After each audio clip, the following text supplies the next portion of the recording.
네, 뉴스 스토리텔러 백브리핑 시작합니다. 경찰학교 졸업식에 갔더니 비판이 나왔죠. 그러니까 다른 쪽에서는 타지마할은 왜 갔느냐? 과거 얘기를 소환했습니다. 자, 이게 무슨 말이냐면 일단 어제 김건희 여사가 윤석열 대통령과 함께 중앙경찰학교 졸업식에 참석을 했죠. 이렇게 윤 대통령과 함께 졸업생들에게 흉장을 달아주기도 했고요. 이후에 윤 대통령은 청년 경찰들과 간담회를 했고 김건희 여사는 따로 여성 경찰관 그리고 가족들과 비공개 간담회를 진행했습니다. 이 일정에 대해서 민주당에서 비판 논평이 나왔죠. 대통령 부인으로서 대통령 일정을 보조한 것이 아니라 단독 일정을 소화한 것입니다. 김건희 여사가 자신은 윤석열 대통령과 동격이라고 여기는 것인지 황당합니다. 자, 그리고 또 하나 김건희 여사 허위 학력, 경력 의혹에 대한 경찰 수사가 진행 중인데 경찰 관련 일정은 상식적이지 않다 비판을 했습니다. 대통령실은 이렇다 할 반응을 내놓지 않았는데요. 국민의힘에서 권성동 원내대표가 나섰습니다. 문재인 전 대통령 부인 김정숙 여사를 소환한 건데요. 2018년 11월 김정숙 여사의 인도 단독 순방을 꺼냈습니다.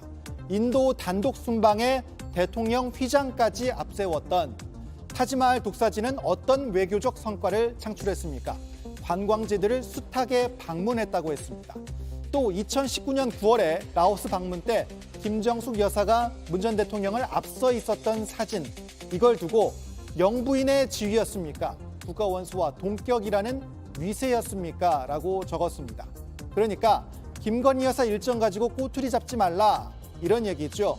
권성동 원내대표는 소모적인 정치 공세라고 했습니다.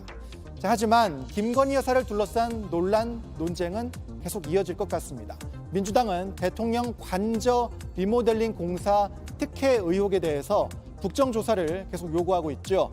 김건희 여사가 코바나 컨텐츠 운영할 때 전시회 인테리어 공사를 했던 업체가 관저 리모델링 공사를 수의계약으로 따내면서 특혜가 아니냐 의혹이 나왔죠.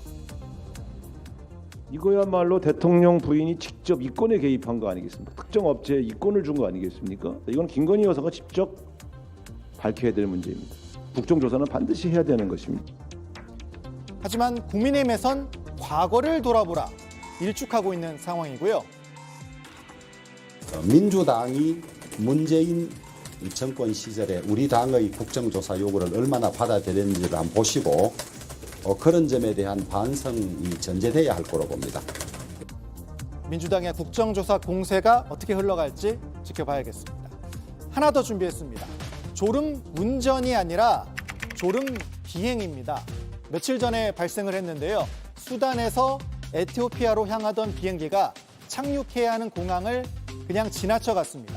관저소에서 여러 차례 연락을 했지만 연결이 안 됐고요. 경로를 벗어나니까 비행기에서 경보가 울렸고 결국 25분이 지나서 비행기는 되돌아와서 공항에 착륙을 했습니다. 왜 그랬냐?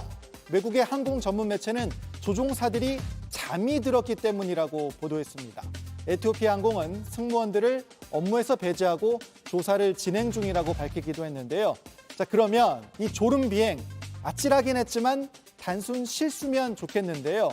하지만 이게 현재 전 세계적인 항공업계의 문제일 수도 있다는 분석이 나오는 거죠. 코로나19로 항공편이 급격하게 줄었다가 다시 늘어나고 있는 상황에서 안전과 직결되는 조종사들의 피로가 높아지고 있다는 분석들이 나오고 있습니다. 또 당장 공항에서 일하는 직원들도 많이 줄어서 미국이나 유럽 공항들에서 수화물 대란이 벌어지고 있죠. 이게 구별이 잘 안 되니까 검정색 여행 가방 쓰지 마라. 이런 웃지 못할 권고도 나왔습니다. 코로나가 바꿔놓은 너무나 많은 장면들 다시 극복하려면 역시 꽤 시간이 필요해 보입니다. 오늘 백브리핑 여기까지입니다.